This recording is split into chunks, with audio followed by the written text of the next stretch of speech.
Donc quand on dit Mboshi, ça ne veut pas dire que c'est péjoratif ou c'est mauvais. Mboshi, c'est l'ethnie. L'homme, un de ces gars qui est dans l'ethnie, qui dirige le pays d'une main de fer depuis des années.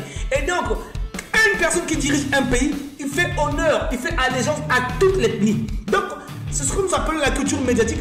On ne peut pas avoir des gens frustrés dans le pays parce qu'on est en train de traiter une ethnie qui fout la merde depuis des années. Et ça demande là un changement de mentalité globale. Parce que c'est incroyable, c'est impensable de voir des gens qui sont choqués parce que nous sommes en train d'indexer le mal qui gangrène le pays depuis des années. Merci d'avoir regardé notre teaser. Pour retrouver cette émission en intégralité, rendez-vous sur nos plateformes YouTube et Facebook. Abonnez-vous et activez les notifications pour ne rien manquer. À très bientôt. Alerte. Alerte. Attention, ceci n'est pas un exercice. Une alerte à la population est en cours. Veuillez suivre attentivement les instructions.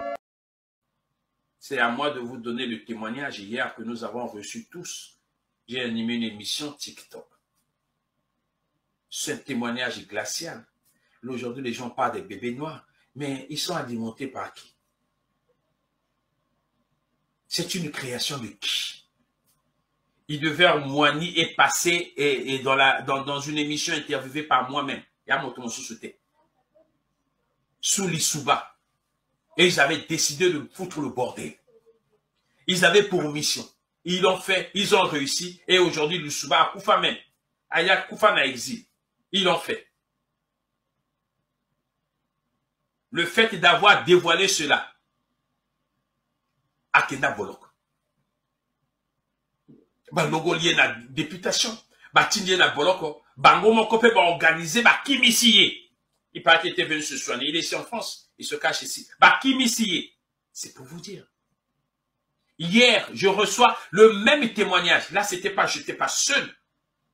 Il y avait des Congolais qui étaient connectés, qui ont entendu ce témoignage. Nous sommes à Jeanne-Vienne.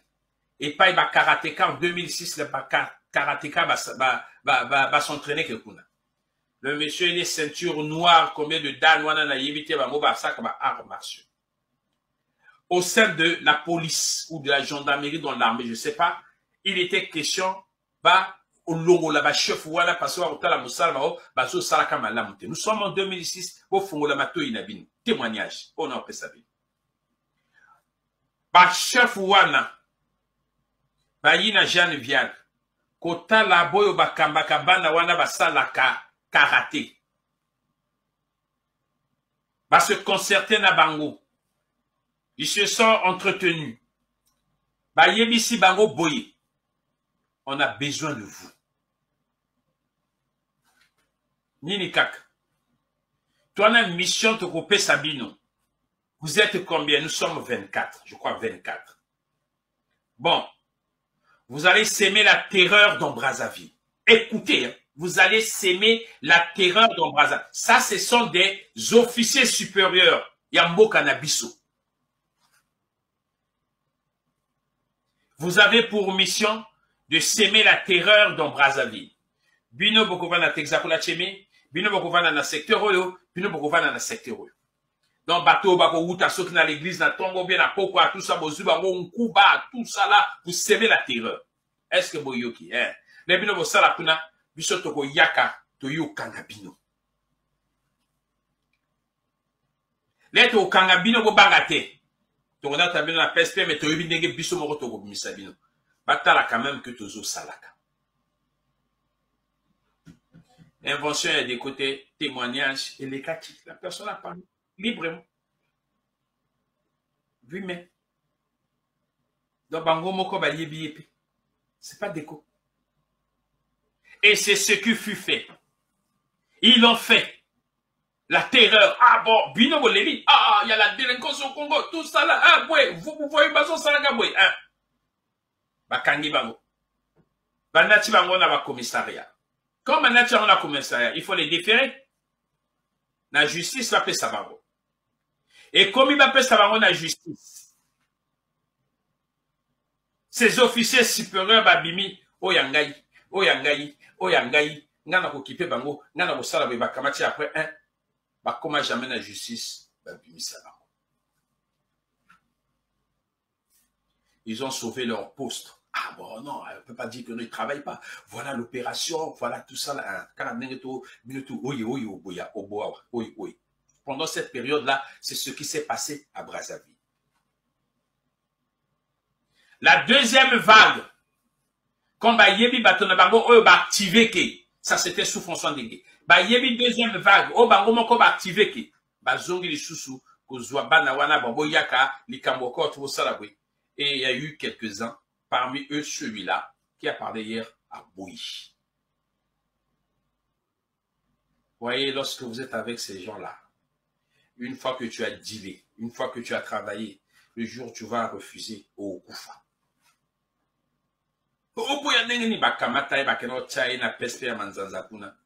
n'avait droit à ni visite, c'est-à-dire mal mené là-bas. Et il était, je crois, le prisonnier spécial de Jean-François Ndengue. C'est dit dans TikTok, c'est pas des coups. J'ai même demandé aux gens, il fallait pas enregistrer à vous. Pour que, au moins, tous en aient archive de la tête de quoi de voir ce qu'elle est. Et il a eu la vie sauve, parce que son père après a député. Donc on connaît, député de la République, donc on sait bien de qui il s'agit. On sait. C'est une réalité. C'est une fabrication du pouvoir. Des bébés noirs. Voilà. Et ceux-là, on devait les appeler comment? Ce n'est pas des bébés noirs. On va bébés noirs. Ils créent eux-mêmes le désordre et après ils apportent la solution. La population acclame. Ils sauvent leur poste. Il y a responsabilité. Et entre-temps, nous, on se bat entre nous.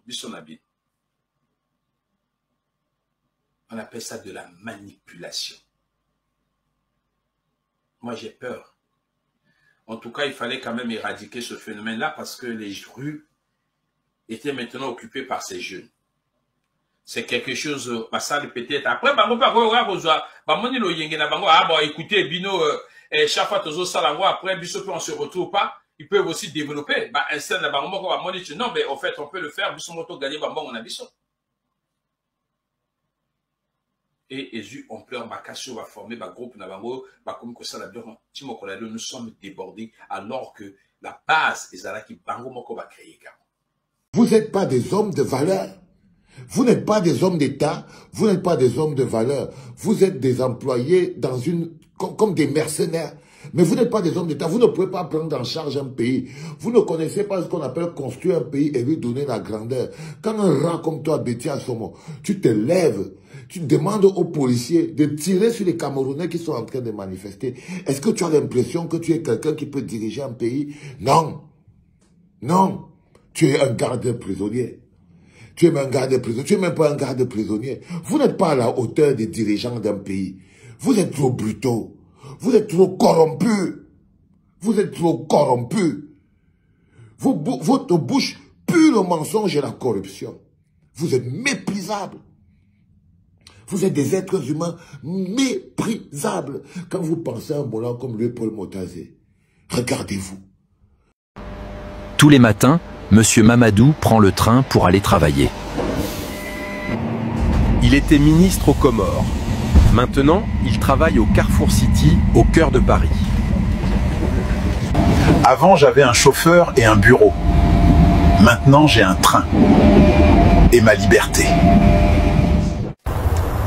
Il réceptionne les marchandises, met les produits en rayon, puis il passe aussi derrière la caisse. Est-ce qu'il suffit de ne plus obéir pour être libre? C'est la question que se pose Étienne de la Boétie dans le discours sur la servitude volontaire. Si tu ne connais pas ce texte, il a été écrit par un jeune homme de 18 ans en 1548. Et pourtant, il est toujours d'actualité parce qu'il questionne les mécanismes de la soumission et la légitimité du pouvoir. Je t'explique l'idée principale en 2-3 minutes. Dès la première page, la Boétie expose son projet. Je voudrais seulement comprendre comment il se peut que tant d'hommes, tant de nations, supportent quelquefois un tyran seul qui n'a de puissance que celle qu'il lui donne. Là déjà, il y a deux choses. Les hommes se disent contraints d'obéir à l'autorité, mais ils pourraient numériquement la renverser. Donc ce n'est pas comme ça que fonctionne le pouvoir. Un tyran n'a de puissance que celle qu'on lui donne. Donc dès le départ, c'est une clarification importante. La domination n'est pas quelque chose que l'on subit passivement, sinon il suffirait de la contester. La domination, c'est quelque chose qu'on participe activement à produire. C'est la servitude volontaire. Le sujet participe à la domination qu'il subit. Reste à savoir pourquoi. Pourquoi est-ce que l'on préfère se soumettre plutôt que d'assumer notre liberté ?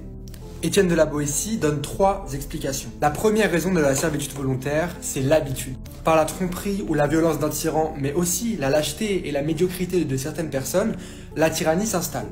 Mais ensuite, c'est l'habitude d'obéir qui fait que la tyrannie reste. Ceux qui vivent depuis longtemps ou naissent dans une tyrannie ne savent plus ce qu'est la liberté, donc ils ne peuvent plus la désirer. N'ayant pas même vu l'ombre de la liberté et n'en ayant pas entendu parler, ils ne ressentent pas le malheur d'être esclaves. La deuxième raison qui fait que l'on accepte la tyrannie, c'est que le tyran distrait le peuple et le rend bête. La Boétie écrit « Tous ces peuples se laissent promptement allécher à la servitude pour la moindre douceur qu'on leur fait goûter. Les jeux, les farces, les spectacles et autres drogues de cette espèce étaient pour les peuples anciens les appâts de la servitude, le prix de leur liberté ravie, les outils de la tyrannie. » Ça me semble terriblement d'actualité. Et la troisième raison pour laquelle on se laisse soumettre, c'est que les tyrans usent d'artifices pour paraître plus intelligents, plus importants et donc plus légitimes à avoir le pouvoir. Et ça aussi, c'est très d'actualité. Donc Étienne de la Boétie ne nous accuse pas de nous laisser tyranniser et de ne pas vouloir être libre, non. Il nous invite plutôt à prendre conscience de la vraie nature du pouvoir pour s'en débarrasser.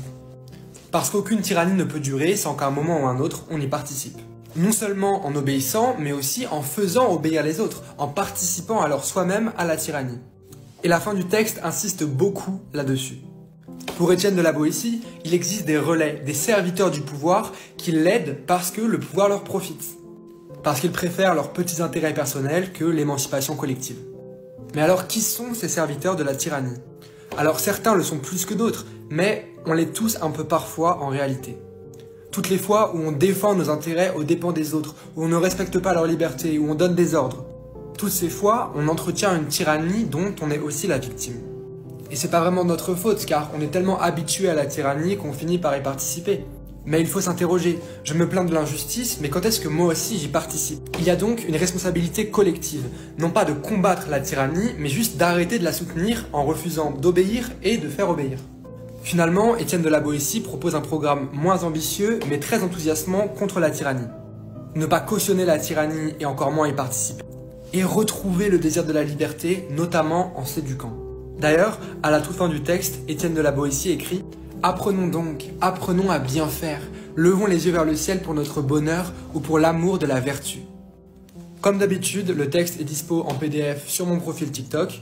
Donc pensez à vous abonner et surtout à repartager la vidéo, c'est super important. Et puis dites-moi en commentaire, d'après vous,